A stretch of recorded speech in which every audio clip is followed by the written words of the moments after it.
en réfléchissant donc, au sujet qui m'avait été imparti, la première observation, ça a été en réalité de me dire, mais voilà certes un sujet de difficulté, mais est-ce que c'est un vrai sujet d'actualité?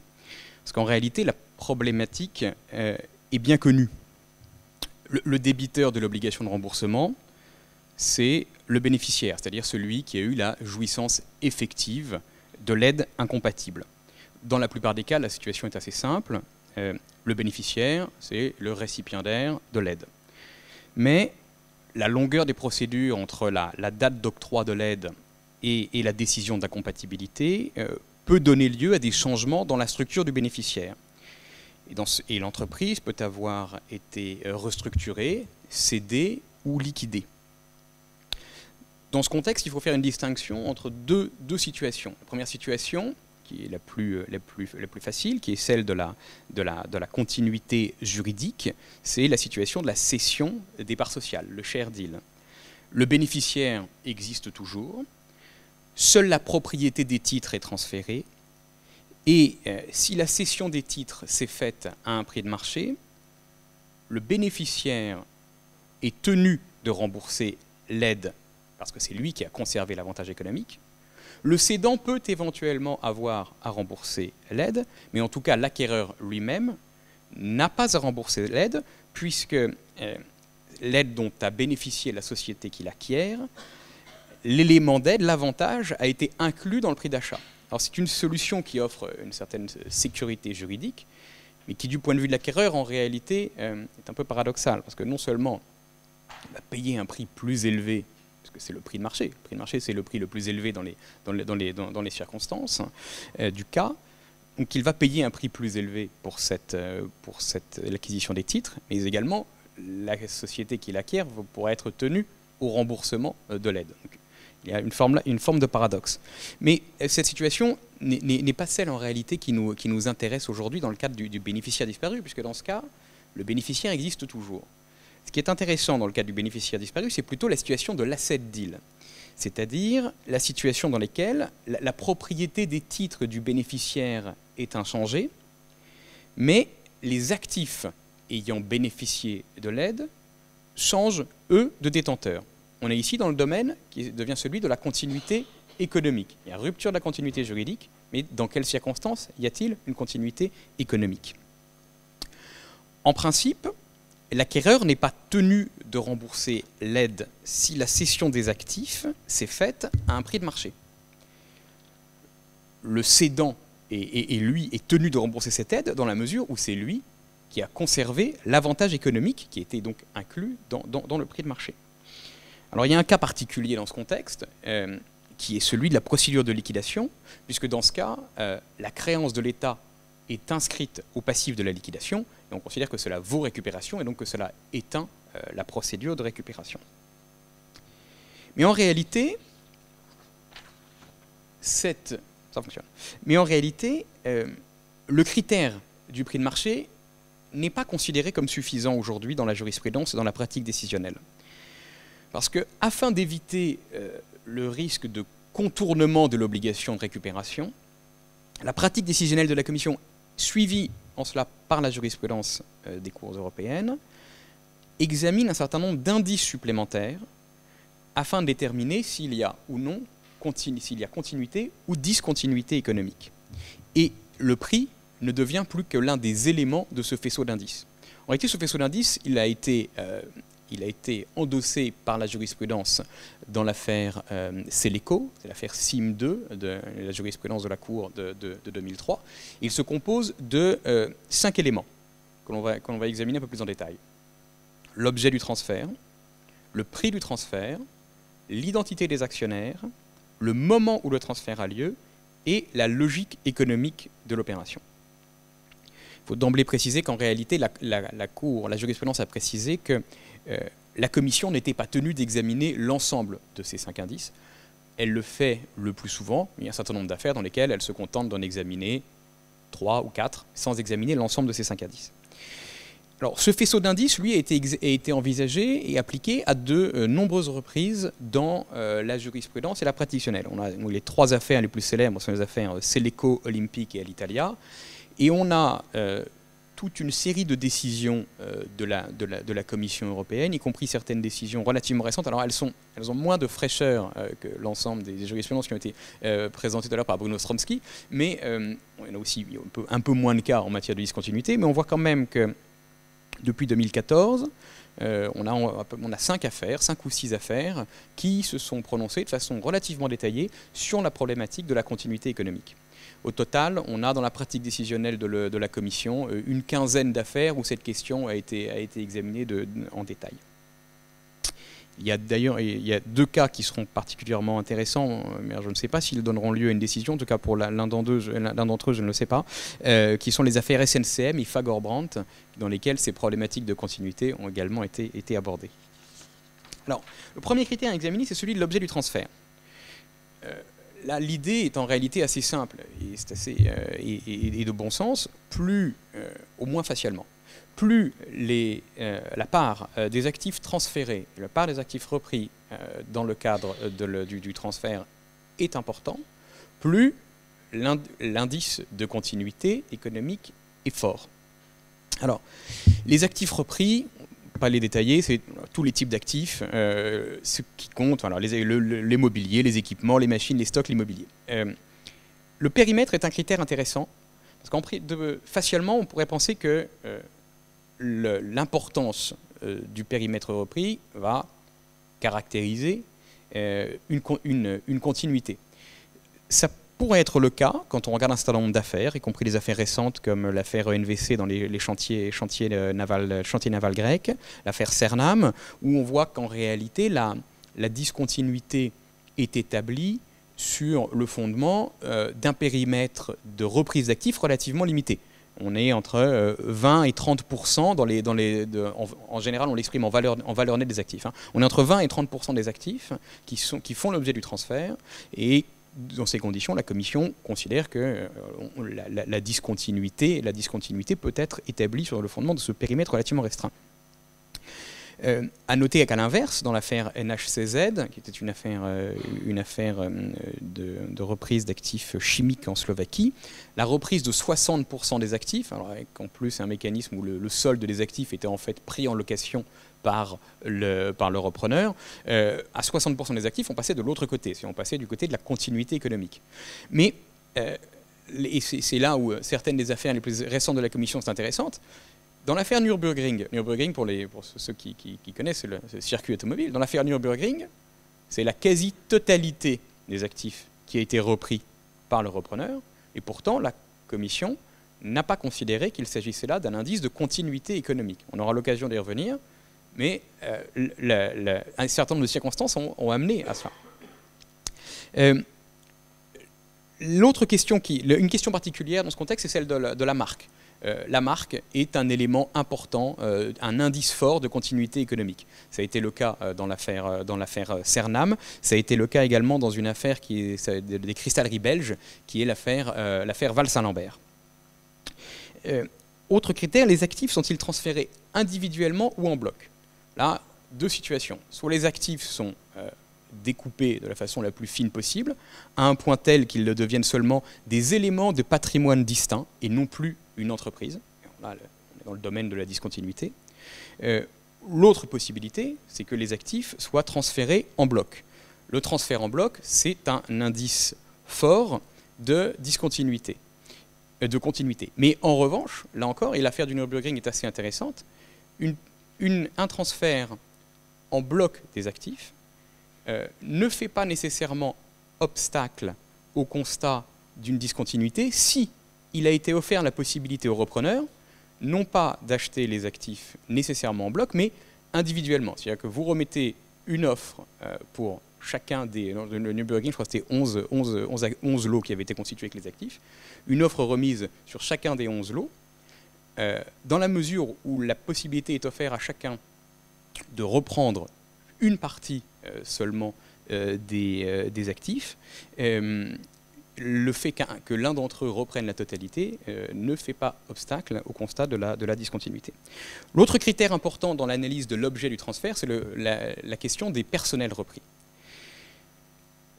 Un indice de discontinuité très fort, c'est évidemment la situation des chantiers navals grecs, chantiers navals portugais, l'absence totale de reprise de salariés. Entre 40 et 50% de reprise de salariés, voilà qui commence à constituer un indice assez fort de continuité. Ça a été le cas notamment dans l'affaire Cernam, où les Géodis reprenaient 49% des salariés, mais surtout reprenaient ces salariés avec une mécanique de maintien des accords sociaux antérieurs. C'est là où on glisse à une des notions qui est importante, au-delà de l'ampleur de la reprise des salariés, ce sont également les modalités de la reprise des salariés. Puisqu'en réalité, un point qui semble saillant dans l'analyse de la Commission, c'est l'absence de caractère automatique de transfert et des contrats et des conditions sociales qui étaient des avantages sociaux, notamment l'ancienneté, qui affectaient les personnels qui sont repris. Dans l'affaire Valsalambert, 56% des salariés ont été repris, ce qui est plus significatif que ce qu'on avait vu dans Cernam, mais cela n'a pas été considéré comme faisant obstacle à la continuité, à la discontinuité, dans la mesure où les avantages sociaux n'étaient pas repris et où l'ancienneté, notamment des salariés, n'était pas repris. C'est également le cas dans l'affaire du Nürburgring. Le Nürburgring, je crois que c'est 85% des salariés qui ont été repris, mais qui en fait n'ont pas été repris. C'est-à-dire que les repreneurs des actifs du Nürburgring ont réembauché 85% des salariés, mais après, là encore, avoir déterminé de façon individuelle qu'ils avaient besoin de ces 85% de salariés pour faire tourner les actifs du Nürburgring selon le business model qu'ils avaient déterminé. Donc on a là une approche qui n'est pas seulement mécanique, hein, mais qui est vraiment in concreto sur les modalités précises de reprise des salariés. Le prix du transfert, c'est un autre élément très important, puisque en principe, la caractérisation d'un prix de marché va faire échec au transfert de l'aide au repreneur. Le prix de marché, il s'établit classiquement soit par l'existence d'un appel d'offres, un appel d'offres qui doit remplir un certain nombre des conditions, les conditions traditionnelles, hein, un appel d'offres ouvert, transparent, non discriminatoire, inconditionnel, soit une évaluation par un expert indépendant.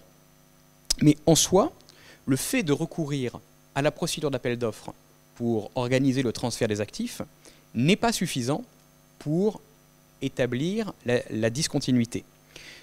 Deux points sont importants à mentionner dans ce contexte, notamment la procédure de liquidation française. Puisque la procédure de liquidation française prévoit que le tribunal peut donner la priorité non pas à l'offre la plus haute, non pas à celle où le prix va être le plus élevé, mais à celle qui va permettre d'assurer la continuité maximale, notamment en termes de reprise de personnel et de conditions de reprise de ces personnels. C'était un critère qui a été examiné de façon assez détaillée dans l'affaire Cernam, et c'est un critère qui concerne également le droit des procédures collectives belges, parce qu'il était aussi à l'œuvre dans l'affaire Valsalambert. Autre problématique qui fait que le recours à un appel d'offres n'est pas en soi suffisant, lorsque vous lancez un appel d'offres mais que vous n'avez qu'une seule offre, la Commission a précisé dans l'affaire Maury-Ducrot que l'existence d'une seule offre ne permettait pas d'établir que l'offre remise était bien à un prix de marché, puisqu'il n'y avait pas d'éléments de comparaison qui étaient présentés.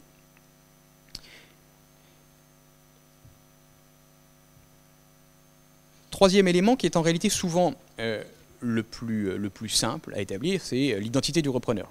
Alors, que faut-il regarder? Il s'agit de regarder si il y a ou non un lien entre le repreneur et ses actionnaires et les actionnaires ou le cédant ou ses actionnaires lui-même. On regarde l'existence de liens juridiques ou économiques entre ces deux groupes.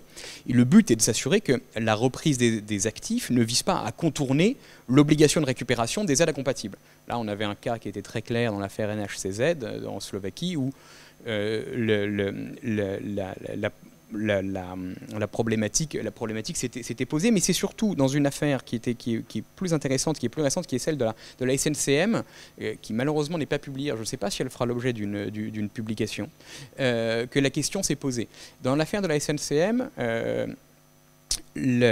plusieurs offres avaient été déposées pour reprendre un certain nombre d'actifs de cette société qui était en voie de liquidation. La SNCM exploitait la délégation de services publics entre la Marseille et la Corse en commun avec une société qui s'appelait la CMN. La CMN était elle-même une filiale de STEF. STEF fédère, comme le dit le communiqué de presse de STEF, STEF fédère autour de lui une offre, un groupement de repreneurs pour les actifs. L'autorité de la concurrence demande une notification de cette opération, ce qui témoignait de l'existence d'un contrôle exercé par STEF sur le repreneur. Et le repreneur est lui obligé d'abandonner son offre, puisqu'en réalité il n'obtient pas les satisfactions qu'il souhaite de la part de la Commission européenne, puisque, comme il s'en est fait l'écho dans la presse, il n'avait pas obtenu la certitude que la discontinuité serait établie, notamment parce que, en tant qu'actionnaire de la CMN, il coexploitait la délégation avec la SNCM, dont les actifs faisaient l'objet de la reprise. Finalement, ce n'est pas STEF qui a obtenu cette reprise, mais c'est la société Roca. Mais j'imagine que la problématique de la continuité et de la discontinuité s'est posée également. C'est peut-être là où il y aura une décision éventuellement sur cette question. Un point en matière de privatisation. Pour garantir la discontinuité, les mécaniques d'appel d'offres peuvent faire l'objet d'une discussion préalable avec la Commission européenne. Ça a été le cas dans les deux affaires grecques, qui étaient l'ARCO, les affaires de mines grecques, et également dans l'affaire d'un chantier naval portugais, où un certain nombre de conditions ont été posées pour que l'appel d'offres garantisse en soi la discontinuité, notamment en excluant les candidats qui auraient pu présenter un lien avec les actifs cédés, enfin avec les détenteurs des actifs cédés. Le moment du transfert est le quatrième critère envisagé. L'idée, c'est ici que plus le transfert intervient tardivement par rapport à la procédure d'enquête sur l'incompatibilité de l'aide, plus le risque de continuité va être élevé. Alors, constitue dans ce contexte des indices de continuité un transfert des actifs après la décision d'incompatibilité ou un transfert des actifs après l'ouverture de l'enquête préliminaire. Mais le premier critère étant évidemment le plus fort. Deux cas particuliers. D'abord, celui des privatisations dont on vient de parler, la possibilité de s'entendre au préalable avec les commissions sur une mécanique suffisamment offrant suffisamment de sécurité juridique. L'autre point étant, là, à nouveau, les procédures de liquidation. Parce que dans une procédure de liquidation, le fait que la décision de cession intervienne après l'éventuelle décision d'incompatibilité n'est en réalité pas vraiment un obstacle, puisque la décision de vendre les actifs ne repose pas sur les actionnaires eux-mêmes, mais sur les organes de la procédure collective, qui, eux, l'exercent sous le contrôle d'un juge. Donc la question se pose évidemment moins dans le cadre de ces questions de procédure collective. Dernier sujet, celui de la logique économique de l'opération. L'idée clé ici dans l'approche de la commission et des juridictions, c'est que les actifs soient intégrés dans la stratégie commerciale du repreneur, et qu'il ne soit pas intégré en tant qu'une activité autonome, mais qu'il dégage des synergies avec les activités qui sont celles du repreneur. Ces critères d'analyse sont ceux du mode de production, la question à nouveau de la reprise des salariés et du management, et puis à nouveau également l'utilisation d'une marque distincte, qui sont autant de sujets qui sont envisagés. le fait qu'il y ait une identité entre les activités du repreneur et les activités des actifs repris n'est pas du tout un obstacle. Mais on peut noter que l'application de ce critère peut être en fait relativement paradoxale quand on la compare à d'autres objectifs du droit de la concurrence, et notamment en matière de contrôle des concentrations. Puisque il apparaît que dans la pratique décisionnelle, qu'une reprise par une entreprise active dans un autre secteur sans synergie avec les actifs est un indice de continuité, alors qu'en matière de contrôle de concentration, ce serait plutôt le signe que tout va bien. Donc là, on a un indice fort de continuité, parce qu'en réalité, et c'était très clair dans l'affaire NHCZ, les actifs étaient repris, alors non seulement ils étaient nombreux, mais en plus, ils étaient repris en bloc et dans le but d'une utilisation telle qu'elle, sans le moindre lien avec les autres activités économiques du repreneur. A contrario, un indice de discontinuité important, c'est lorsque l'objectif de la reprise d'actifs est finalement d'augmenter la part de marché. C'était très clair dans l'affaire Cernam. Dans l'affaire Cernam, un certain nombre d'actifs qui étaient repris par Géodis étaient repris dans le but de développer le réseau, de gagner des clients supplémentaires, de gagner un certain nombre de contrats. Donc vraiment dans un but d'accroissement, un pur but d'accroissement de la part de marché. Et c'est ce simple but d'accroissement de la part de marché qui a été considéré comme contribuant à la discontinuité. Alors, ce que l'on voit apparaître, c'est qu'en réalité, ce qui compte, c'est que le business model du repreneur soit différent, notamment différent en termes de personnel, mais également individualisé. Donc, et c'est ce qu'on voit d'ailleurs au-delà de la diversité des cas qu'on a évoqué, de cette quinzaine de cas en matière d'analyse de la continuité. Donc, sur une quinzaine de cas, la continuité n'a été établie que dans 4 affaires, je crois. Donc on a quand même une large majorité de cas de discontinuité. Au-delà de cette variété, on voit que ce qui pouvait apparaître comme quelque chose de facialement déterminant, c'est-à-dire notamment la question du périmètre de la reprise, est en réalité un peu moins important qu'on ne pouvait le penser. D'autres éléments apparaissent peut-être de façon un peu plus saillante et peut-être de façon un peu contre-intuitive, notamment la problématique de la reprise des conditions salariales. Alors c'est une problématique qui est très française, qui est très liée non seulement aux procédures collectives françaises, mais également à l'implication que peut avoir l'État dans certains dossiers en matière de procédures collectives, en incitant fortement les repreneurs à améliorer autant que possible leurs modalités de reprise de personnel et de reprise des avantages sociaux consentis au personnel. On voit qu'un critère comme celui-ci est finalement relativement important dans l'analyse, même si finalement ce qui compte fondamentalement, c'est la liberté qui va être laissée aux repreneurs de déterminer l'ampleur, les modalités de reprise de l'ensemble de ces actifs, ce qui amène la Commission dans la décision Nürburgring, dans une formule qui est un peu étonnante, qui est de dire que, pour expliquer que le fait que le repreneur reprenne les 11 actifs et que ce ne soit pas un indice, que cela ne contribue pas à établir en tout cas une continuité économique. Dans l'affaire Nürburgring, la Commission a dit la décision est prise en réalité par les forces du marché, ce qui est une formule assez un peu étonnante. On voit clairement que l'objectif dans ces approches, c'est que la liberté soit maximale, soit laissée aux repreneurs de déterminer ce qu'ils comptent reprendre, la Commission se montrant en réalité derrière très pragmatique sur les modalités d'analyse de ces problématiques de la discontinuité. Je vous remercie.